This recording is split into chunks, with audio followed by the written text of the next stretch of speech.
राम देव भगवान, अल्लाह खुदा, ईश आदि नाम एक ही शक्ति के हैं।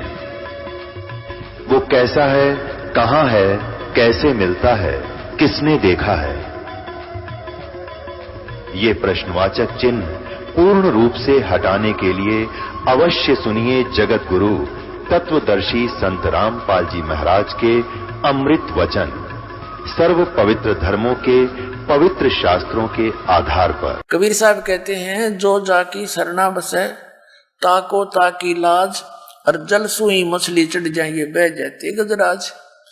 अब जैसे जल ऊपर से गिर रहा है ऐसे झरना टाइप, तो उसके सामने तगड़े से तगड़ा हाथी भी, शक्तिशाली हाथी भी खड़ा हो तो उसको भी वो जल बहा ले जाता है, पटक देता ठाके। और मछली को अलाउड कर रखा है उसने, तू कितने घूम, क्योंकि वो उससे एक विशेष लगाव रखती है जल से। उसने उसके अपनी सारे नियम तोड़ दिए उसके लिए।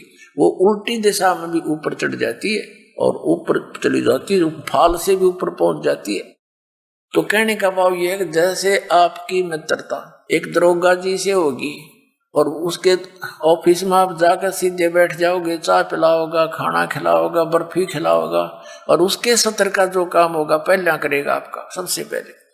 और वहां वैसे दरोगा के थाने में जाना आम आदमी की हिम्मत नहीं, और वो उसके लिए एक आम बात होगी। ऐसे ही कोई डीसी से मित्रता किया हुआ तो उस सत्र की, अपने सत्र की जो भी सहयोग सहायता है अपने मित्र को वो डिप्टी कमिश्नर भी देता है। और इसी प्रकार किसी की मंत्री से जान पहचान है तो मंत्री अपने सत्र का लाभ देगा ही देगा। और जिसकी मुख्यमंत्री से है, इसी तरह जानो आगे प्रधानमंत्री से जिसकी मित्रता होगी तो उसके आगे पे सारी ये फेल होगी। अब कहते हैं, जो जाकी सरना बसे ताको ताकी लाज, और जल सुही मछली चढ़ जाए ये बह जाते गजराज। तो भगवान शिव की साधना करता था, सच्चे दिल से करता था। तो भगवान शिव भी कोई छोटी बात नहीं, एक विभागीय मंत्री है इस तीन लोक में, काल के एक ब्रह्मांड में। अब जब वो ये पुण्यात्माओं ये कंसेप्ट साथ साथ इसलिए क्लियर करने पड़ते हैं कि आप लोगों के मन में वो पुराना बहुत ज्ञान अड़ा पड़ा है, कति यहाँ तक ठोक रखे हम। अब वो सारा निकालना पड़ा है, रेग मार मार के कति कूणियां भी साफ करना पड़ता है। कहीं पेंट ठीक ना हो, अच्छा जो पेंटर होता है वो रेग मार बड़ा सावधानी से लगाता है सब जगह। कहीं जंग रह गया तो फिर टिकन नहीं देगा, इस लगा लगा खराब हो जाएगा। जब वो पुजारी पंडित जी ब्राह्मण भगवान शिव की पूजा में मस्त हो गया, आकाशवाणी हुई भगवान शिव की उस मंदिर में, कह रे धुरत कागभूषण, तेरे को 1,00,000 वर्ष तक नरक में डालूंगा। अब उस गुरुदेव ने भी आकाशवाणी सुनी, वो उस बच्चे को बुला, बेटा क्या गलती कर दी तूने, भगवान तुझसे क्यों अक्षुब्ध हो गए, अरे माफी मांग, अक्षमा याचना कर। अपने आत्माओं कबीर साहब कहते हैं, बहुत प्यारा बालक माँ का, और उससे बढ़कर ससगुरुओं का। माता पिता को बच्चा कितना प्रिय होता है, और कहते हैं उससे भी 100 गुना, कई गुना जो है गुरु को शिष्य प्रिय होता है, क्योंकि वो वचन का पुत्र पुत्री होते हैं उसके, और माता पिता के बंद के होते। तो वो अपना मान लेता उस दिन से, जिस दिन से वो शरण ग्रहण कर ली, नाम ले लिया, और उस दिन से उसके कल्याण के लिए वो हर तरह से सोचता है कहीं इसको हानि ना हो जाए। तो उस गुरुदेव ने कहा, हे परमात्मा, हे भगवान, बालक बोला था, कोई गलती हुई हो तो माफ कर दो। कहते हैं 1 पैर तक, यानी लगभग 4 घंटे तक 1 पैर तक खड़े रहे। 4 घड़ी का 1 पैर होता है। 1 पैर खड़ा रहा तो फिर प्रार्थना करते रहे। तब आकाशवाणी फिर हुई कि जम के लोग चलो रे भाई, हमरा वचन न खाली जाई। आकाशवाणी में कहा कि जब तू अपने गुरुजी का आदर नहीं कर सकता और मेरी भक्ति कर रहा है तो मेरी के टाट काटेगा तू, यहां कर भी एक को बद करेगा। जब पुण्यात्मा एक नियम है मालिक का। परमात्मा कबीर साहब कहते हैं, गुरु मानुष कर जानते ते नर कहिए अंध, और महादुखी संसार में आज्ञा काल के फंद। कबीर साहब कहते हैं, मम संत मुझे जान मेरा ही स्वरूपम। अब जैसे यह दास है और परमात्मा कबीर जी का भेजा हुआ उसका प्रतिनिधि समझो, उनका दास हो। आपके लिए इस दास को एज ए कबीर परमेश्वर ट्रीट करना पड़ेगा जब वो राजी होगा, जब वो प्रसन्न होगा।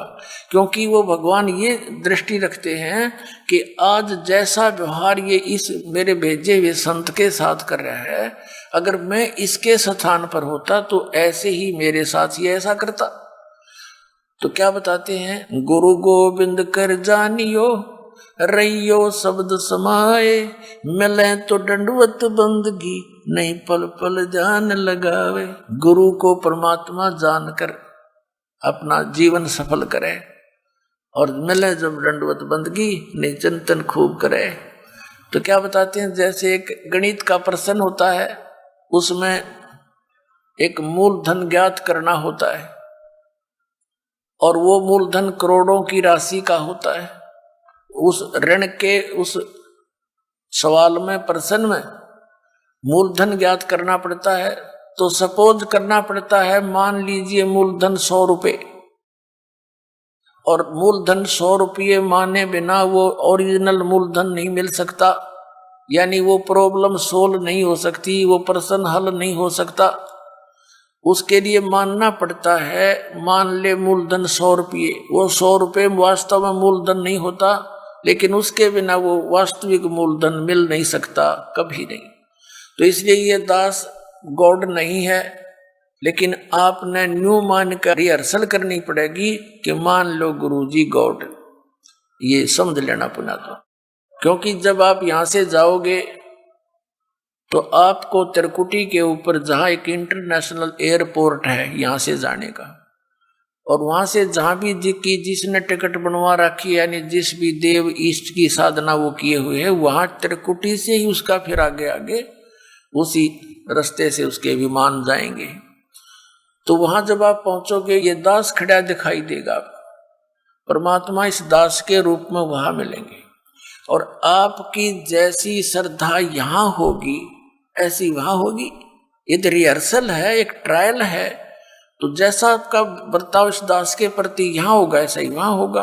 अब जैसे दास यहाँ खड़ा है बाहर, और आप वहां बैठे मस्ती मार रहे हो, एक गप्पे कर रहे हो, तो ऐसा ही भाव फिर वहां होगा। तो भगवान निकल जाएंगे, तुम मुड़े गप्पे मारते रह जाओगे। तो जो ही गुरुजी आते हैं, आप देखते हो कोई भी गुरु है, कहीं पर भी वो नकली है, उनके प्रति भी वो ऐसी श्रद्धा रखते हैं जो पुण्यात्मा है, क्योंकि उनका स्वभाव है। एक टक दृष्टि रखते हैं जब तक वो आंखों के आसपास रहते हैं। तो ये उनने पिछले जन्मों से अभ्यास कर रखा, जो पुण्यकर्मी प्राणी पिछले जन्मों से आ रहे हैं भक्ति करते हुए। तो ये नियम है, विधान है इस भक्ति का। तो वहां जैसा जिसका आपने यहां प्रैक्टिकल कर रखा है, वो तो वैसा ही वहां होगा आपका स्वभाव। तो इसलिए गुरु जी को एज ए गॉड ट्रीट करके उसके साथ फिर ऐसा व्यवहार करें। गुरु के सम्मुख वचन नहीं कहे, सो से रहनी गहनी सुख रहे। तो इस प्रकार जो नियम है, गुरु सम्मुख ले झूठ सजोई, निश्चय नरक पड़े से सो। तो इस तरह की जो परमात्मा ने फाउल पॉइंट बता रखे हैं, उन फाउल पॉइंटों से डर रहे। अब कागभूषण को आकाशवाणी में भगवान शिव ने बताया कि रे निकम्मे व्यक्ति, जब तू अपने गुरु का सत्कार नहीं कर सकता तो मेरा क्या लगा तू, और तुझे नरक में ठोकूंगा। इस संत से दयालु होते उस ब्राह्मण ने, उस पुण्यात्मा ने बार बार प्रार्थना की, हे परमात्मा आप तो दयालु हो, आप तो बख्शनहार हो, बालक है, छोटा बच्चा है, गलती होगी, इससे माफ करो। अरे क्या कर दिया तू नालायक, बता क्या कर दिया। तब आकाशवाणी में कहा कि ये अपने गुरु का आदर नहीं किया, खड़ा होकर के इसके अंदर अभिमान समा गया था, इसका ये दंड इसको भोगना ही पड़ेगा। फिर बार बार प्रार्थना करने से शिव जी ने कहा कि तेरे गुरु जी की प्रार्थना स्वीकार होती है, लेकिन नरक में तो तुझे जाना ही पड़ेगा, मैं इसको चेंज नहीं कर सकता। लेकिन उस नरक में तुझे यम के दूत दुखी नहीं करेंगे, ये मैं आदेश दे दूं। अब उसको इतना सहारा मिल गया, उसकी मृत्यु होगी कुछ वर्षों के बाद, नरक में तो जाना ही पड़ा। लेकिन यहाँ के इतनी सुविधा ये दे सकते हैं, जैसे एक मंत्री की कोई जान पहचान हो जाए होम मिनिस्टर से, कोई उसका मित्र हो रिश्तेदार, और उसकी कैद हो जाती है। अब उसने रहना तो पड़ेगा जेल में, लेकिन रहेगा उड़े बिल्कुल बटेऊ की तरह, कोई कुछ नहीं दुख दे सकता। तो उस कागभूषण को इतना सहारा तो मिल गया, लेकिन रहना पड़ा उस नरक में। अब जैसे वहां नरक में चाहे कुछ भी ना, कोई यम के दूत दूसरा न पीटे जब कलजा पाटे, और नरक में हाहाकार माचरी, कोई काटे जा रहे हैं, कोई नरक में ठोक रखे हैं, गंध पड़ा, सड़ांध उठ रही है, रहना वहीं पड़ा। अब दास ये कहना चाहता है इस कथा के द्वारा कि जो पुण्यकर्मी प्राणी हैं, पिछले जन्म मनुष्य जीवन के पाते हुए आ रहे, वो तो भगवान की कथा सुनते ही तुरंत कहीं ना कहीं चिपक जाते हैं। तो उनका स्वभाव है जैसे दीपक के ऊपर पतंग न चाहते हुए जाकर गिर जाता है, भले ही वो जल जाए, लेकिन उसका स्वभाव है उसको शीतल और उत्तम वस्तु जानकर जाता है। तो जितने भी ये पुण्यकर्मी प्राणी थे, इन नकली संतों काल के दूतों को एक परम संत धनी जानकर उस दीपक की तरह जा चिपके, और 100 साल से बैठे वहां पर। कोई मन में न्योय नहीं आया कि ये नकली आदमी है, इसने कख नहीं पता, ना सतनाम का, ना सतलोक का, ना सचखंड का, और आप भूत बनकर बैठ गए और उन पुस्तकों को पढ़ते रहे श्रद्धा से कि ना जो गुरु जी ने लिख दी वो बिल्कुल सही है। देखो भगत की श्रद्धा ऐसी ही होती है, और होनी भी चाहिए, ब्लाइंड फेथ होना चाहिए। लेकिन नकलियों ने उनका दुरुपयोग कर लिया, उनके उस श्रद्धा को उन्होंने दुरुपयोग किया और उनका नाश कर दिया। तो इस कारण से ये दास जो बताना चाह रहा है इस कथा के माध्यम से कि पिछले जन्म के जो पुण्यकर्मी प्राणी मनुष्य जीवन से आए हुए हैं, वो तो तुरंत कहीं ना कहीं कोई ना कोई साधन अपनाए हुए हैं और चुप करके अपने लगे हुए। उन्हें संतुष्टि है कि भगवान की साधना कर रहा हूं और करनी चाहिए, लेकिन शास्त्र विधि को त्याग का मनमाना आचरण करना भी यूजलेस है।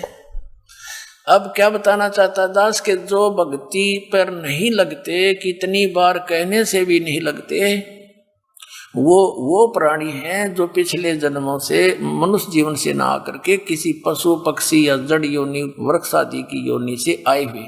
तो ये कागभूषण बता रहा अपनी सच्चाई कि पिछले जन्म के ना जाने कितने मनुष्य जीवन तो मैंने बर्बाद कर दिए, वो तो कहीं हाथ नहीं लगे। और एक जन्म से मैं स्टार्ट हुआ, मेरे साथ ऐसी भयंकर घटना भी घटनी, फिर भी आत्मा नर्म नहीं हुई इस नीच की। और 6 महीने तक गुरु जी के वचन सुनता रहा, फिर भी मन में नाम लेने की प्रेरणा बनी ही नहीं। और फिर भक्ति पर लगा तो ये अकोबद कर दी, या तो वो लगे नहीं, लगेंगे तो मर्यादा नहीं रख सकते, उनमें कोई न कोई बुरा संस्कार कहीं ना कहीं प्रबल हो ही जाता है। अब फिर भी स्टार्ट होगी किसी ना किसी जन्म से। तो अब दास का कहने का भाव ये है कि जैसे आपका कोई भाई बहन मित्र है, वो नाम ना लेना चाहे तो सत्संग के दौरान हमने अलाउड कर रखा है, अनउपदेशी भी आश्रम में प्रवेश कर सकता है और 4 दिन 3 दिन का सत्संग वो सुन सकता है। उसको अवश्य लावे, 1 दिन 2 दिन 10 20 सत्संग सुनकर कभी तो परमात्मा की वरदा होगी उस पर, क्योंकि ये अमृत वाणी है, ये सवसिद्ध वाणी है सुख संवेद की, कबीर परमेश्वर की। जैसे एक किसी को सर्प डस जाता है और वो अचेत पड़ा होता है, एक गारडू एक मंत्र सिद्ध करता है सर्प का विष उतारने वाला, उस मंत्र को बोलता है, एक वाणी होता है, श्लोक सा होता है, उसके बोलने से बार बार बोलने से उस अचेत पड़े व्यक्ति का विष उतर कर वो सचेत हो जाता है, जबकि ना वो सुन रहा है ना उसकी कोई भाषा समझ रहा है ये बोल क्या रहा है। तो इस परमात्मा की ये वाणी इतनी सवसिद्ध है कबीर जी की, परमेश्वर जी की। परमात्मा प्राप्त जितने भी संत हुए हैं, जैसे आदरणीय गरीबदास साहिब जी, आदरणीय धर्मदास साहिब जी, आदरणीय नानक साहिब जी, आदरणीय मनुकदास साहिब जी, आदरणीय दादू साहिब जी, आदरणीय गरीबदास साहिब गांव छुड़ानी जिला दर्जरवाड़ा, आदरणीय गीसा दास साहिब जी गांव खेखड़ा जिला मेरठ उत्तर प्रदेश वाले। तो इनका तो दास को पता है कि इनको परमात्मा सीधे मिले और इनको वो ज्ञान अमृत दिया। तो इनकी वाणी में और स्वयं परमेश्वर की वाणी में ये एक सवसिद्ध वाणी है, जिससे हमें बहुत ज्ञान यज्ञ का पुण्य मिलता है, और आत्मा के ऊपर दुष्कर्मों का जो विष चढ़ा हुआ है वो भी धीरे धीरे हटकर फिर प्रेरणा बन जाती है परमात्मा की भक्ति करने की। तो इसलिए सत्संग में लाना, वो भी आते रहेंगे, उनको ठीक है देर से असर होगा इसका आगभूषण की तरह, लेकिन वो कलम चढ़ जाएगी किसी ना किसी युग में, और फिर सटाट भक्ति हुई धीरे धीरे सफल भी होगा। कागभूषण बता रहा है फिर उसके बाद नरक भोगने के बाद मेरा मनुष्य जीवन हुआ, और भक्ति की कुछ पिछले संस्कार से फिर प्रेरणा बनी। एक समय लोमस ऋषि जी कथा कर रहे थे और मैं बन गया वकील, मैं क्रिटिसाइज करने लग गया उसकी। मैंने कहा कि महाराज जी आप तो सरगुण भगवान की कथा सुना रहे हो, हम तो निर्गुण के अधिकारी हैं, हमें तो निर्गुण भगवान के बारे में बताओ। अब कागभूषण को लोमस ऋषि जी ने बहुत कुछ समझाने की चेष्टा की। भाई देखो,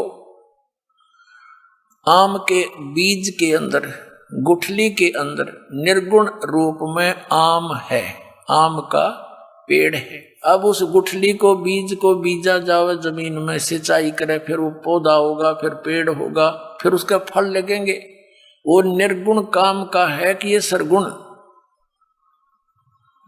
अब कागभूषण ने बोला मेरे समझ में ना आई ये बात, क्योंकि मेरी तो बुद्धि भ्रष्ट थी और अपनी जान में वकील पा के रहा था मैं, थोड़ा बहुत ज्ञान कहीं से सुन के। क्योंकि जो मनुष्य जीवन से दोबारा मनुष्य जीवन प्राप्त है वो प्राणी अवश्य भक्ति के लिए भटकता है। जैसा उसने ज्ञान कहीं कहीं से सुना वो फिर वक्ता हो चुका था। तब लोमस ऋषि ने 2-3 प्रमाण और दिए। भाई कहते हैं शिव के जटा में थी गंगा भाई, और भागीरथ ने वह गुप्त वस्तु प्रगट दिखलाई, यानी यहाँ प्रगट कर ली। ये निर्गुण हमें नहीं दिखाई देती, वह एक जगह थी, हमारे तो काम आई नहीं, हमारे लिए तो निर्गुण है बिना गुण की। और जब गंगा यहाँ आई तो हमारे लिए तो गुण हो गया इसमें। तो ऐसे समझो। वो क्या बताना चाह रहा था लोमस ऋषि के परमात्मा ऊपर तो निराकार है और नीचे यहाँ जो राम और श्री कृष्ण रूप में आते हैं तो ये सरगुण है, ऐसे बता रहा था। इनकी यहीं तक सोच है। तो उसने क्या कहा कागभूषण ने कि आप तो वैसे ही कह रहे हो, यानी कुछ ऐसी उठपटांग बात कह दी। तो लोमस ऋषि ने उसको श्राप दे दिया, अरे चंडाल, तू ना ज्ञान को सुनता है ना सुनने देता है, तेरा चंडाल का जन्म होगा। अब कागभूषण कहता मुझे पिछली बात याद आएगी कि मैंने गलत कर दिया, मुझे क्रोध नहीं आया, और ऐसे मायूस सा होकर बैठ गया, भगवान बहुत गलती बन गई, मैंने विवाद किया, और प्रभु आपका वचन शिरोधार्य, प्रभु दास को कहीं भी जन्म दे देना, चंडाल के देना या किसी के घर देना रिसीवर, पर एक आशीर्वाद दे दो अपने दास को कि मुझे भगवान की भूल ना पड़े। अब लोमस ऋषि शांत होया, भी कोई बात ना, बालक था, विवाद कर दिया, मैंने भी गलत श्राप दे दिया।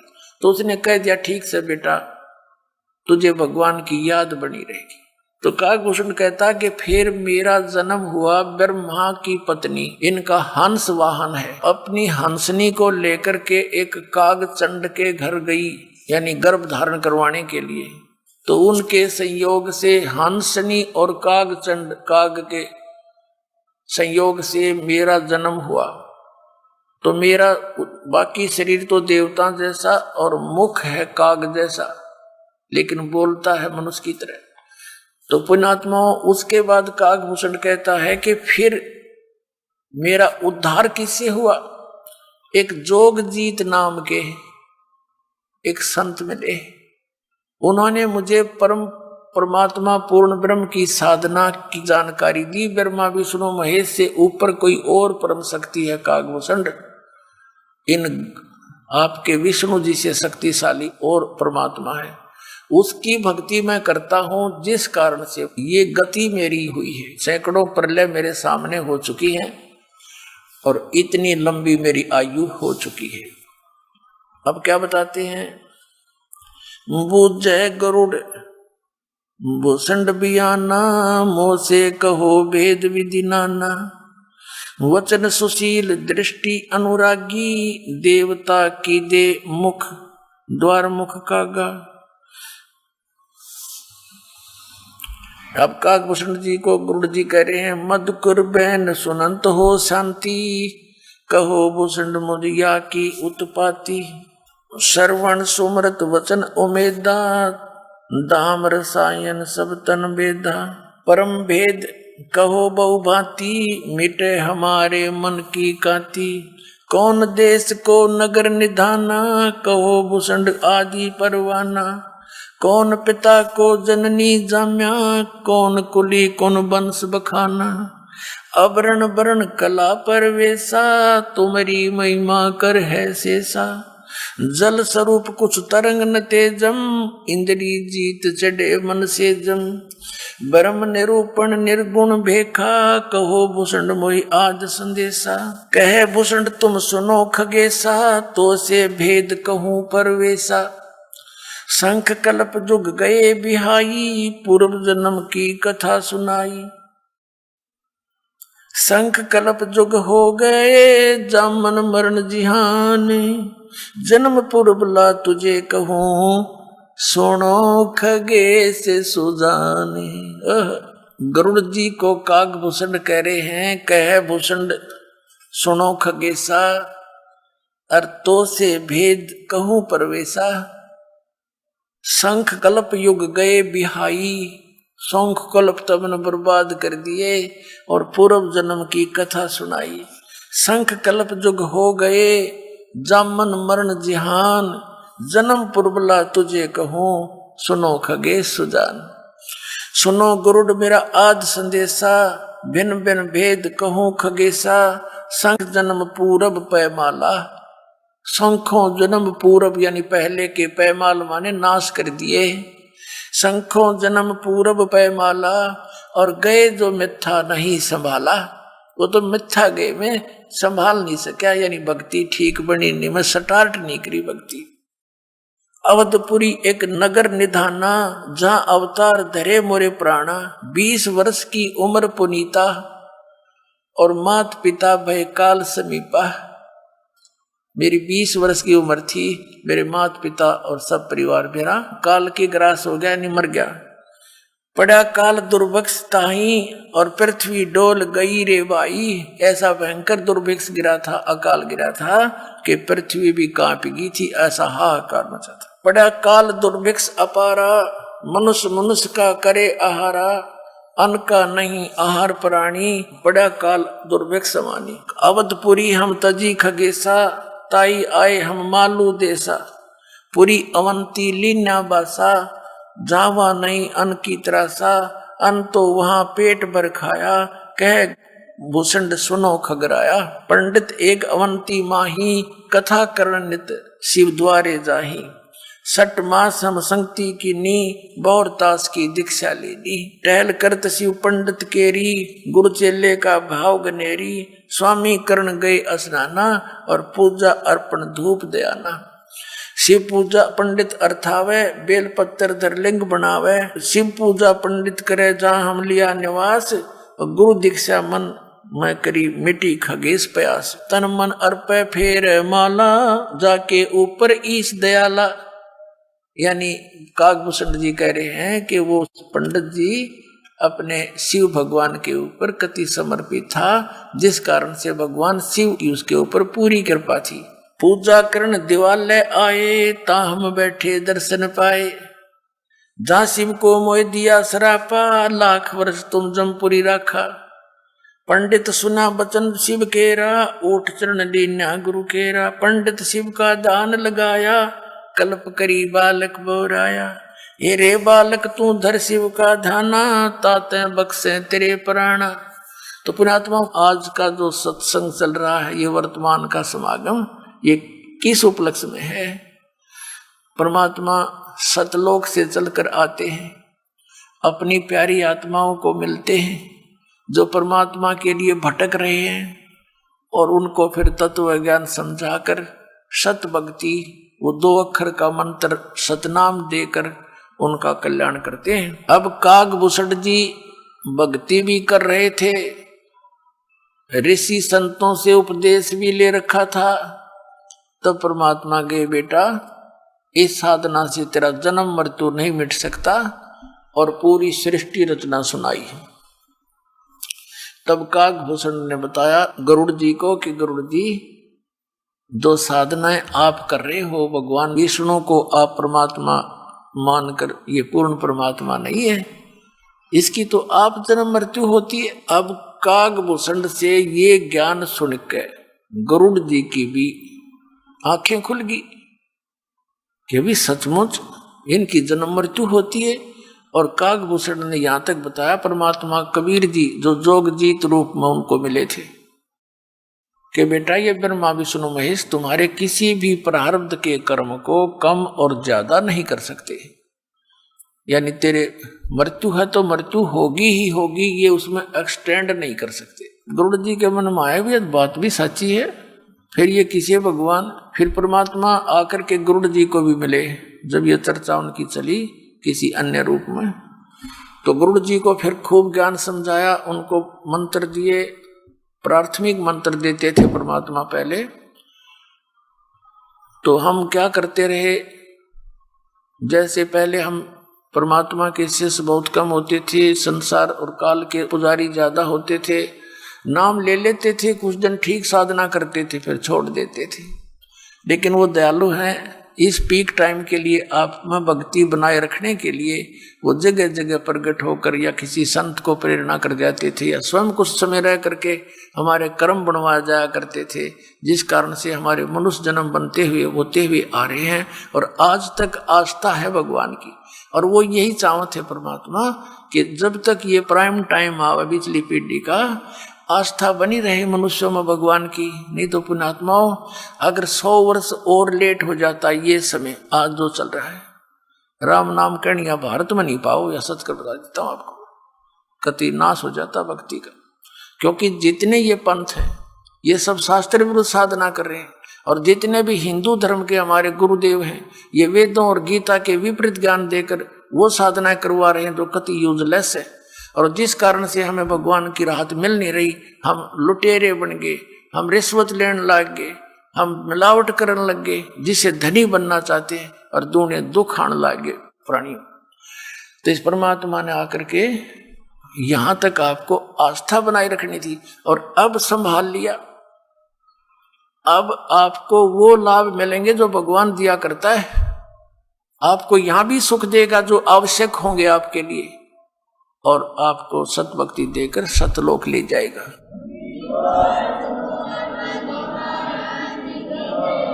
तो गरुड़ जी ने जब परमात्मा का ज्ञान सुना, बड़ा विश्वास हुआ।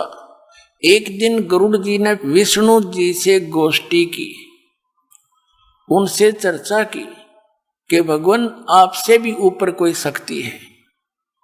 तो ये क्या होता है कि जैसे कोई भी किस पोस्ट पे है उसके प्रशंसक सरोट मारणीय गणे हो जाते हैं। जैसे आपने शिव पुराण में सुना कि एक बार विष्णु जी और ब्रह्मा जी का झगड़ा हो गया, युद्ध हो गया। वो किस बात पर हो गया? ब्रह्मा जी कहता मैं तेरा बाप, विष्णु कहता मैं तेरा बाप। ऐसा भ्रम इनको हो जाता है।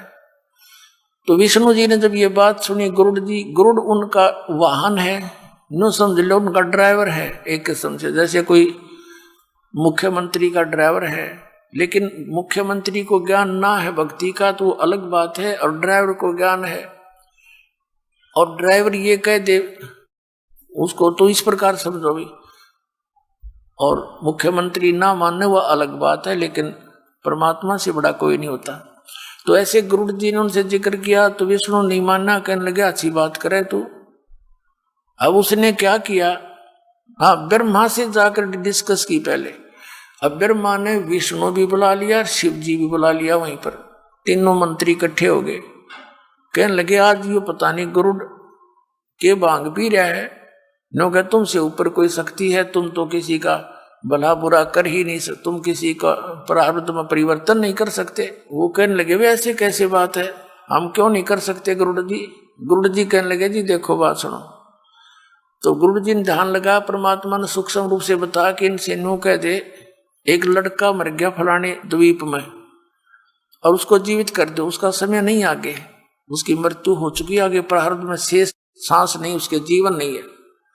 तो गरुड़ जी ने कहा कि मैं एक बालक लाता हूं जिसकी मृत्यु अभी हुई है, तुम उसकी आयु बढ़ा दो, मान लूंगा तुम सुप्रीम पावर हो। वो कहने लगे लाओ। गरुड़ जी उनको लेकर आ गया बच्चे को, तो वो ना जीवित हुआ, ना ब्रह्मा पे, ना विष्णु जी पे, ना शिव जी पे। फिर वो गए अपनी माँ के पास, दुर्गा के पास। अब दुर्गा से कहा कि माता ऐसे ऐसे गरुड़ कहता है कि हमसे भी ऊपर कोई पावर है। तब दुर्गा ने कहा बेटा तुमसे ऊपर तो बहुत बड़ी पावर है। तो उसने कहा माता जी हमारी बेइज्जती हो है, आप इस बालक ने जीवित कर दो। वह न बोली ना भाई, ये हमारी पावर से बाहर की बात है, इसको तो वो पूर्ण परमात्मा परम अक्षर ब्रह्म वो कर सकता है, ये अपने बस की बात नहीं बेटा। तो कहते तीनों ने मुंह लटका लिया, रियावा से होकर उठ कर चले गए गरुड़ जी के पास। तो कहने का भाव यह पुण्यात्माओं, जब हम सच्चाई से परिचित होते हैं तब हमने इन भगवानों की समर्थता का ज्ञान होता है, और वो समर्थ हमारे लिए भटक रहा है। आज का जो समागम है ये इसी उपलक्ष्य में है कि वो परमात्मा सतलोक से आते हैं, अच्छी आत्माओं को मिलते हैं। और उसके लिए कहाँ प्रमाण है? हमारे सदग्रंथ प्रमाण है। ऋग्वेद मंडल नंबर 9 सूक्त नंबर 86 के मंत्र 26 और 27 में, ऋग्वेद मंडल नंबर 9 सूक्त 82 के मंत्र 1, 2, 3 में, ऋग्वेद मंडल नंबर 9 सूक्त 20 मंत्र 1 में, ऋग्वेद मंडल नंबर 9 सूक्त 1 मंत्र 8 और 9 में, ऋग्वेद मंडल नंबर 9 सूक्त 96 के मंत्र 16 से 20 में, ऋग्वेद मंडल नंबर 9 सूक्त 94 के मंत्र 1 में, और भी अनेकों स्थानों पर। इसका क्या निष्कर्ष है पवित्र ग्रंथ के मंत्रों का? कि पूर्ण परमात्मा कबीर साहिब है, सर्व का उत्पादक करने वाला, सबकी सृष्टि रचना वही करता है। वो सतलोक में रहता है, ऊपर तीसरे मुक्ति धाम में, और वहां मनुष्य सदृश शरीर है। राजा की तरह जैसे राजा सबका मालिक होकर रहता है, ऐसे वो ऊपर सिंहासन पर विराजमान है, मनुष्य सदृश्य है। वहां से गति करके आता है, चल के बहुत स्पीड से, इतनी स्पीड है उस परमात्मा की, मन की स्पीड भी फेल है उसके सामने। तो वहां से परमात्मा चल कर आता है, और फिर वो यहाँ आकर क्या करता है? अच्छी आत्माओं को मिलता है, और वो काल के जाल में फंसे हुए दलदल से निकालता है। एक समय एक अब्राहिम सुल्तान अधम नाम का मुसलमान राजा था। बलक शहर का वो राजा था, बहुत ज्यादा उसकी संपत्ति थी, और पिछले जन्म का वो परमात्मा का हंस था। वो कौन था? पिछले जन्म में एक सम्मन नाम का मनियार था, उसकी पत्नी नेकी थी, और ये सम्मन और नेकी द्वापर युग में वाल्मीकि के घर में जन्म था। ये दोनों पति पत्नी ही थी, और उनको परमात्मा मिले थे बालक रूप में, जैसे वो लीला करते हैं प्रत्येक युग में। तो उनकी उस सेवा के वश परमात्मा ने उनको फिर वहां आकर संभाला था। उसके बाद नेकी और उसका पुत्र सेव तो पार हो गया था, सम्मन नहीं हुआ था। तो वो सम्मन ने उस जन्म में बहुत ज्यादा पुण्य किए थे, ये कथा अलग से सुनाऊंगा कभी, आज विषय दूसरा है। उसने अपने पुत्र की कुर्बानी भी दे दी थी परमात्मा की सेवा के लिए, कबीर साहब ने उसको जीवित कर दिया था। फिर वो सम्मन पार नहीं हुआ, लेकिन उसने जो पुण्य किए थे, परमात्मा के संग रह करके कुछ दिन भक्ति की थी, उसके परिणाम स्वरूप वो अगले जन्म में एक 9 शेर खान नाम का राजा बन गया, और इतना कंजूस हो गया कि वो कोई दान करे नहीं, और गनाए धन था। तब परमात्मा वहां भिखारी बनकर गए उस 9 शेर खान नाम के राजा के पास, और कहा कि महाराज कुछ दक्षिणा दे दो। तो राजा बोला महाराज जी मेरे पास तो धन है नहीं, कंगाल आदमी हूं मैं तो। महाराज ने कहा उस परमात्मा जो संत रूप में खड़े थे कबीर साहब कि राजन तेरे पास तो 80 खजाने हैं, 80 गंज, एक गंज में अरबों की संपत्ति होती है, खरबों की, हीरे पन्ने लाल सोना, और उसकी 80 ध्वजाएं फरक रही थी। तो उनका अर्थ होता था कि राजा के पास 80 गंज खजाना है। तो परमात्मा ने कहा कि आपके ये झंडे और खजाने 80 गंज बचाए तेरे पास। 9 शेर खान ने कहा कि ये तो मैंने कोल्ले दबा रखे नीचे बाबा जी, लोगों को भ्रम बनाए रखने के लिए। परमात्मा बोले अच्छा बेटा तेरी नीत से तो कोल्ले हो जाएंगे, यूं कहकर चल पड़े। अब राजा ने सोचा भी साधु की बात पार हो जाया करे। उसने खुदवा के देखा, नौकरों से वो सारे कोल्हे हो गए, लाल हीरे पन्ने जो भी थे, उसका तो कलेजा पकड़ लिया कति। और नौकरों को भेजा कि संत को लाओ बुला के, और नौकर भागेगी, महाराज जी आपको राजा बुलाता है, अगर राजा को गर्ज पड़े तो यहाँ आ जाएगा, ये बैठा मैं। वो नौकर कुछ भागे गए कि महाराज जी वो तो ऐसे ऐसे कह रहे हैं। वो 9 शेर खां राजा आप जा करके चरणों में गिर गया। परमात्मा ने कहा भाई बात सुन, ठीक है। उसने प्रार्थना की, परमात्मा बख्श दो, मेरे से गलती होगी, मेरा धन वैसा ही कर दो। तो परमात्मा ने कहा कि इसमें से 80% दान करे तो तुझे वापस दे सकता हूं, वैसा ही कर दूंगा। अब जो आप कहोगे वैसा ही कर दूंगा, चल वापस आएगा। अब मेरे सामने कर, कंजूस कहीं फिर गलती कर दे। अब उसने देखा उसे फिर हो गया तो सोना हीरे पन्ने कति। राजा ने फिर तुरंत भंडारे ला दिए, साधु संत भक्तों को हैं वो बांट दिए 80 गंज। परमात्मा चले गए और कहा दीक्षा ले, नाम दे दिया। ये तो मार मार खीर खिलाओ अपने बच्चों को।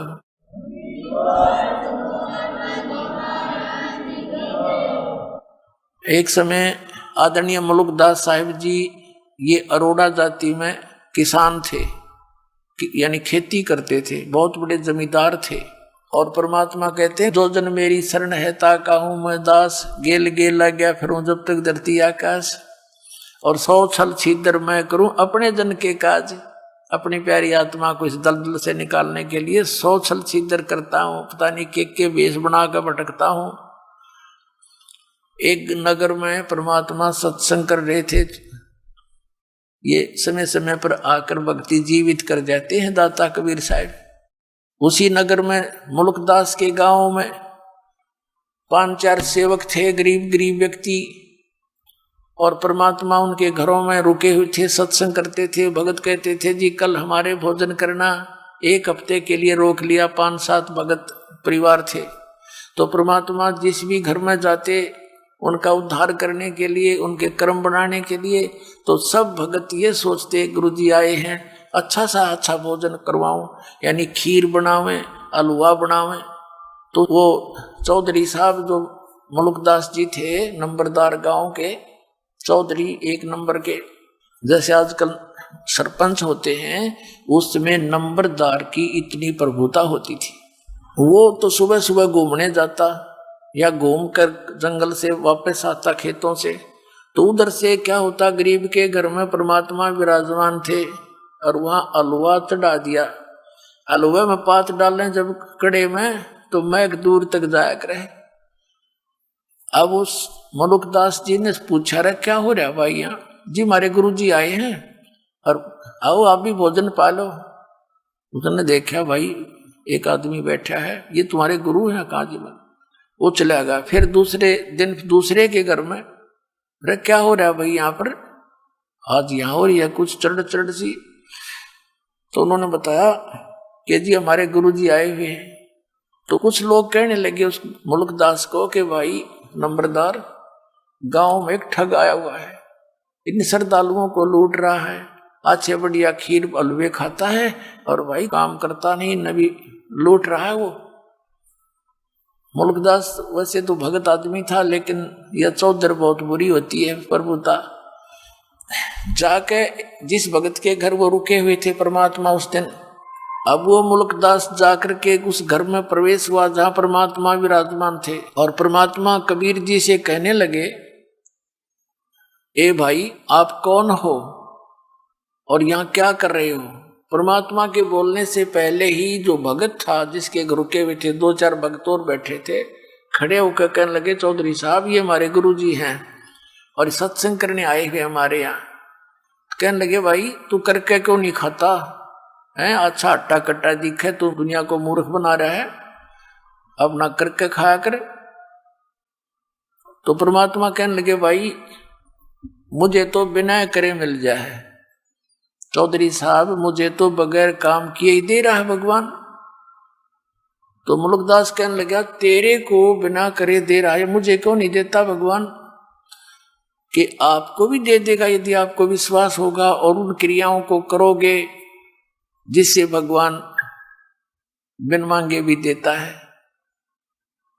तो कहने लगा, क्या तेरा भगवान मुझे आज रोटी दे देगा? हाँ जी दे देगा, क्यों नहीं, विश्वास करो। बोला अच्छा, अर्जन ना दी तो सजा देख ले, फिर मैं तेरे को अपने खेतों में रखूंगा मजदूर बना के। और परमात्मा बोले, जब भगवान ने तेरे को आज रोटी दे दी तो क्या करेगा? कि मैं तेरा चेला बन जाऊंगा। परमात्मा बोले, भाई ठीक है, और याद रखिए इस बात ने, पक्का हूं भाई वचन का मैं।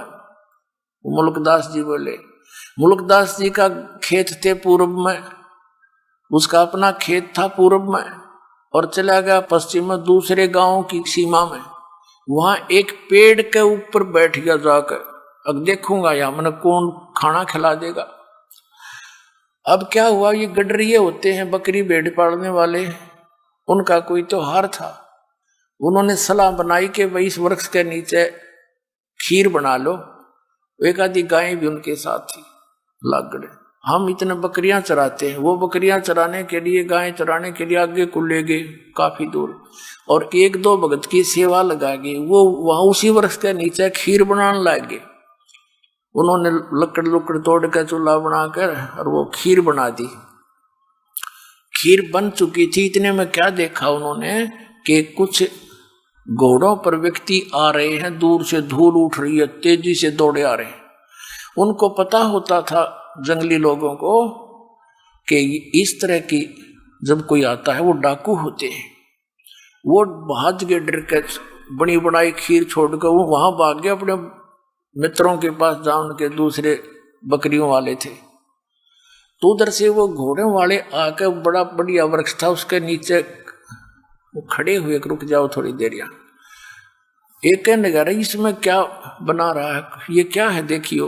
उनका सरदार बोला, एक डाकू नीचे उतरा जी, इसमें तो खीर है।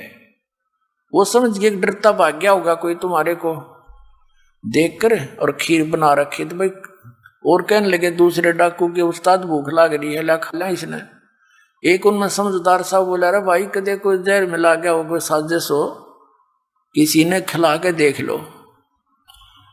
उन्हीं में से एक बोला, भाई वो कहाँ गया होगा, यहीं की तो छुप रहा होगा, तो ढूंढ लो उनने और उसी को खिलाएंगे। अब वो देखा इधर उधर बोझड़े आसपास के झाड़ों झूड़ों में, एक ने ऊपर देखा, अगर वो बैठा, उन्होंने सोचा डरता चढ़ गया ऊपर ही हो। तो उन्होंने कहा, भाई नीचे आ जा, कौन है तू? वो कहने लगा, ना मैं नहीं आऊं नीचे। उसने जो ना बेरा था डाकू है, उन्होंने सोचा कोरा चलते होंगे। उनका शक हो गया कि भाई ये गड़बड़ है कुछ ना कुछ, नीचे क्यों नहीं आता, नीचे अब है तेरे मारे गोली। जब उन गोली दिखी, जब आप शट दे ही नीचे मारेंगे तो भाई 1 मिनट में नीचे बैठ के बोलो जी ये खीर खा। उसने कहल के थोड़ा सा ढक्कन सा था, उसमें खीर गाल दी, अब खा इसने। बोला कति नहीं खाऊं। अब वो उसकी प्रतिज्ञा टूटे, नू नाटे। उनका पक्का शक हो गया कि बदमाश कुछ ना कुछ गड़बड़ कर रहा है इसमें। तो 2 मारे जूत और लात मारी, खा बैठ के। अब उसने सोचा ये गढ़ेंगे और गड़ा पीटेंगे। उसने वह खा ली और खा के एक मारी लात, 1 घंटा बैठाए रखा, अब मरेगा तो मर लेगा। जब देखा ठीक ठाक है, उसने कहा जी वैसे कोई और बात थी और ये तो कोई और बनावे थे, वो भाग गए डर के। तो बोला तो भी भाग यहाँ से, उसका मारी लाते को भाग लिया। फिर उन्होंने खीर खाई या ना खाई दूसरी बात। तो उसने जब वो देखा कि ये तो डाकू है और उन्होंने मारे उसका लात, वो घना डर गया मुल्कदास। हरने करे कबीर साहब को, हे फलाने के गुरुजी जिसके घर में वो रुका हुआ था उसका नाम लेके ए धनपत के गुरुजी आज मेरी जान बचा दे, मैं तेरा चेला बनूंगा पक्का। अब मालिक ने उसकी फटक भी काटनी थी और वो वहां भी बरवानी थी। तो उसके नो पक्की जचगी, आज इस गुरुजी के कारण मेरी जान बची है, ना तो सीधी मारे गोली ने किसका डर हो से भाई। तो वहां से लेकर सीधी सुरती लाई उसने, जान बची, लाखों पाए और परमात्मा के चरणों में आके गिर गया और बैठ के नो रोए। परमात्मा बोले चौधरी साहब भगवान ने कुछ करी सेवा? नो कहने लगा जी आपका भगवान तो मर मर खीर खिलाता है।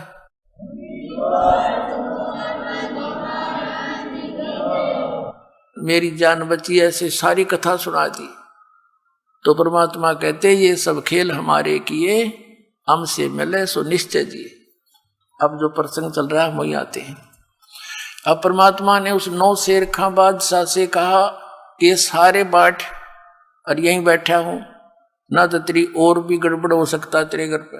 उस डरते न वो सारे 80% खजाने बांट दिए, धर्म कर दिया और नाम ले लिया। अब नाम ले लिया, जब किसा उद्धार किया उस प्राणी का। हम तो इस नरक ने इकट्ठा करते हैं सारा जीवन, माया जोड़ ले, बैंक भर दे, 1 मिनट में भर जा। फिर अगर आपके बच्चों को आप परमात्मा की शरण निश्चिंत होकर जाइए, आप जब सतलोक जान का समय आवे, वो आपके बच्चों को हाथों पर रखेगा।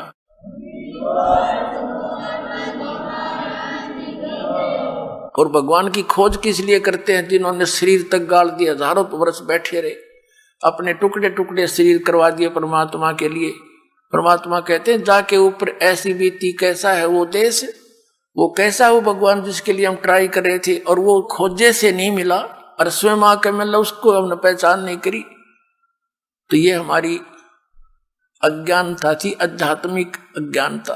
अब दास चाहता कि आपको उस आध्यात्मिक अज्ञानता का नाश करूं, भगवान को पहचान लोगे आप जल्दी। तो अब क्या किया, सब भंडारा करवा दिया, उसके थोड़ा बहुत जितनी चाहिए थी 20-30% वो छोड़ दी संपत्ति। परमात्मा चले गए और कहा इसका भजन कर बेटा। वो मंत्र जाप करने लग गया।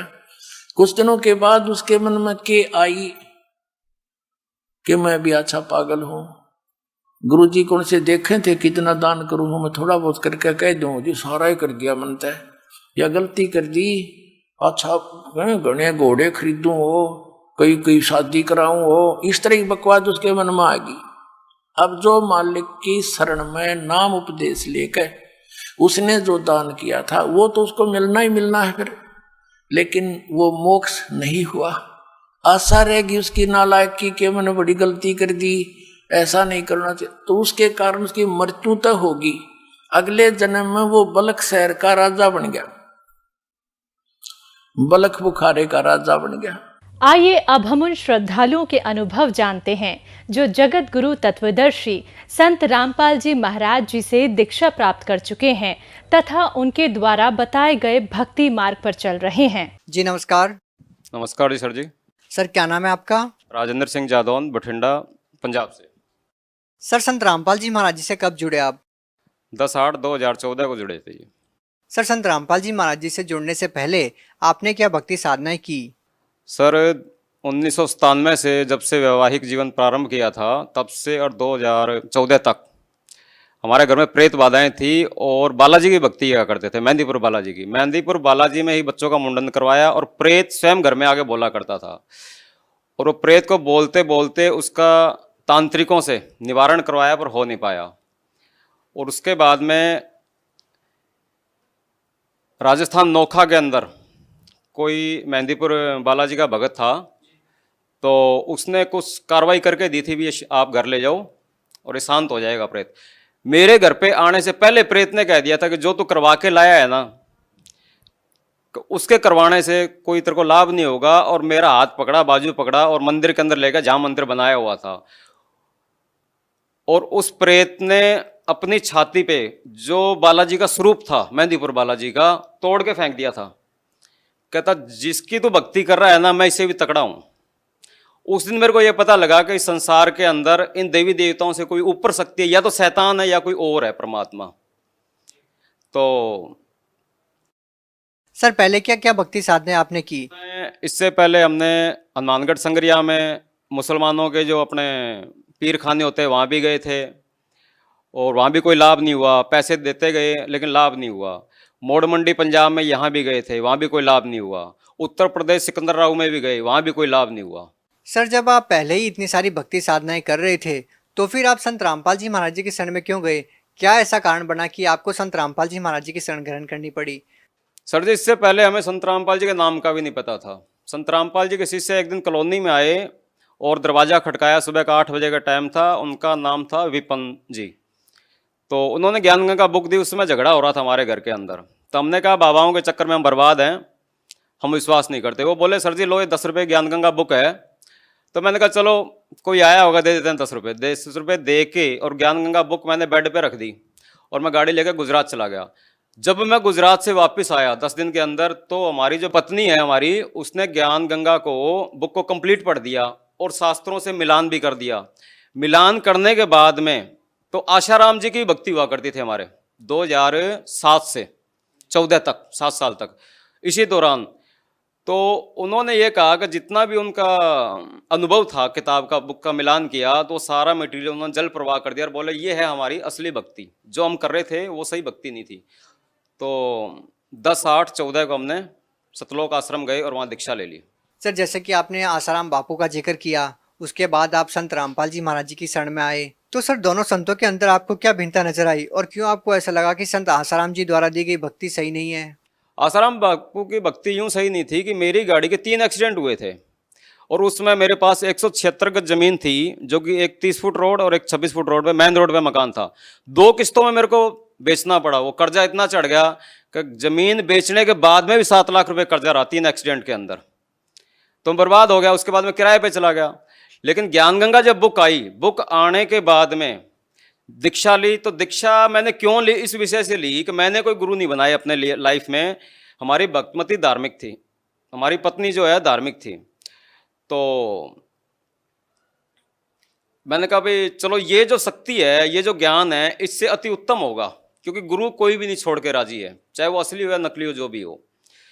संत रामपाल जी का जो ज्ञान था वो हमारे धर्मशास्त्रों के अनुसार है, और जो आशाराम बापू का जो प्रचार जो कर रहे थे वो लोकवेद के आधार पे कर रहे थे, उसका कोई प्रमाणित नहीं था।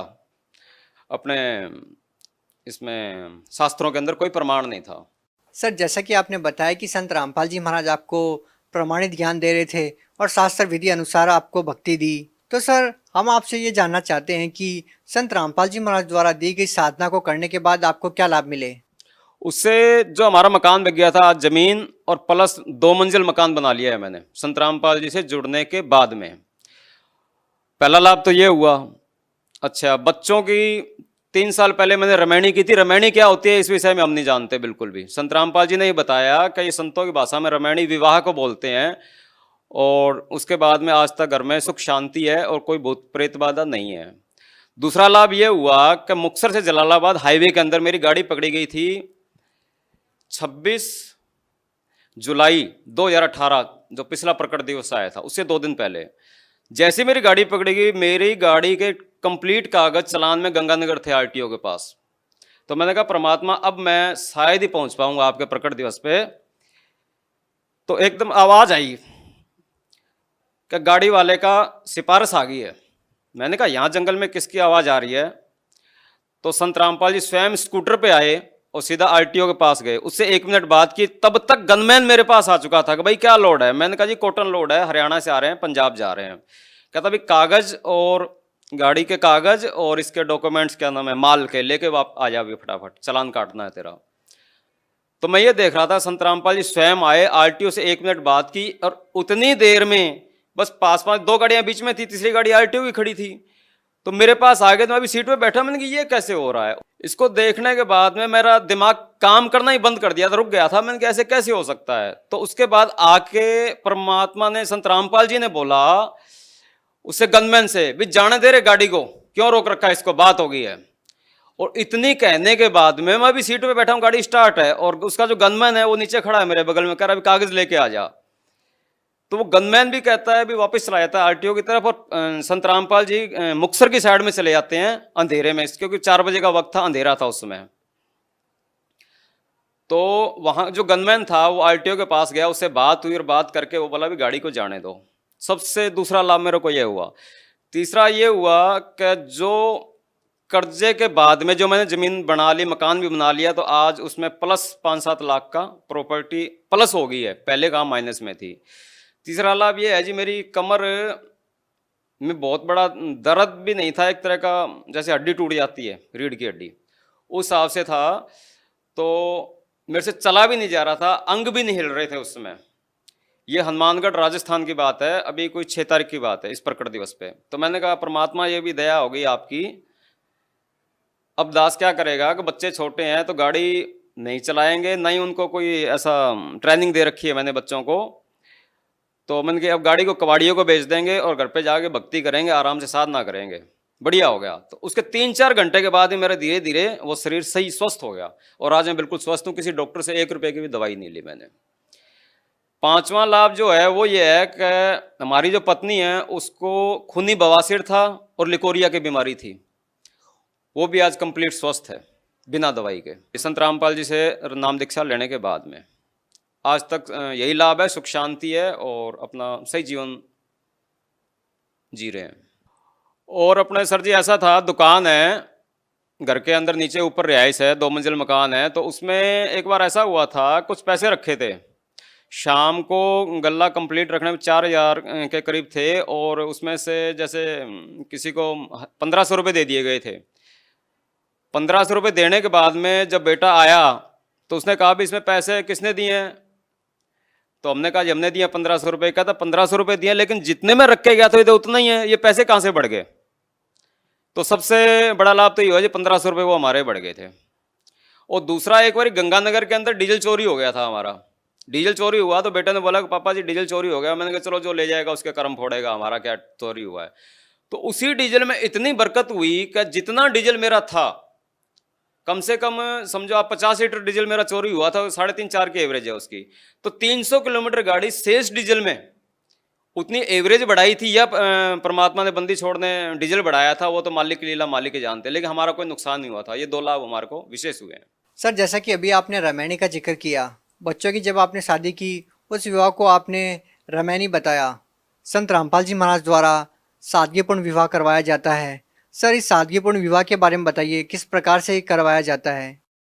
संत रामपाल जी ने जो रामायणी है, इससे पहले हम भी नहीं जानते थे। ये 17 मिनट में शादी होती है। रामायणी कहो या शादी कहो, वो भाषा अलग है। और इसमें ना दहेज लिया जाता है ना दिया जाता है। इसमें कोई बारात नहीं, कोई बैंड नहीं, कोई बाजा नहीं, कोई सेहरा नहीं, कोई पंडित नहीं, कोई काजी नहीं, ना ही कोई हवन फेरे हैं। सिंपल तरीके से जाओ और अपना 17 मिनट में गुरु जी का एक बनाया हुआ मतलब रामायणी है, वो 17 मिनट में पढ़ दिया जाता है और परमात्मा को, संत रामपाल जी को साक्षी मान के और अपना जीवन बच्चे स्टार्ट कर लेते हैं। सर, जो श्रद्धालु है वो कैसे विश्वास करेंगे संत रामपाल जी महाराज के ऊपर? संत रामपाल जी महाराज पे ऐसे विश्वास करेगा, जब कबीर साहब 600 साल पहले आए थे तब उन्होंने अपने आप छुपा के ही लीला की थी। चाहते तो वो एक पल के अंदर ही अपनी शक्तियों को उजागर कर देते, लेकिन एक आम इंसान की तरह उन्होंने उपदेश दिया था और समझाने का प्रयास किया था। संत रामपाल जी जो भक्ति साधना के जो सही मंत्र दे रहे हैं, उन मंत्रों में ही इतनी शक्ति है और वो प्रमाणित हैं। और वो प्रमाणित कैसे हैं कि जैसे जो प्रमाणित संत हमारे आए थे, गरीबदास जी महाराज हैं और संत रामपाल जी हैं, मीराबाई हैं, नानक साहब हैं, इन्होंने यही मंत्र जाप किया था, वहाँ से वो प्रमाणित हो जाते हैं और इन मंत्रों की शक्तियों से ही हमें पूरा लाभ हो रहा है। सर, जो लोग आज भी संत रामपाल जी महाराज जी से जुड़ना चाहते हैं वो उनसे नाम दीक्षा कैसे प्राप्त कर सकते हैं? अभी जो टीवी पे जो सत्संग आता है 7:30 से 8:30 बजे तक, उस पर पीली पट्टी चलती है। पीली पट्टी पे सब नंबर दिए हुए हैं, वहाँ पे कॉल करो और घर घर हर भगत पूरे मतलब भारतवर्ष में फैले हुए हैं। और इसके प्लस ऐसी व्यवस्था बना दी गई है कि जगह जगह आश्रम है और वहाँ टीवी चैनल के प्रचार के माध्यम से अपने जुड़ सकते हैं। जी धन्यवाद। सत साहिब जी, सत साहिब।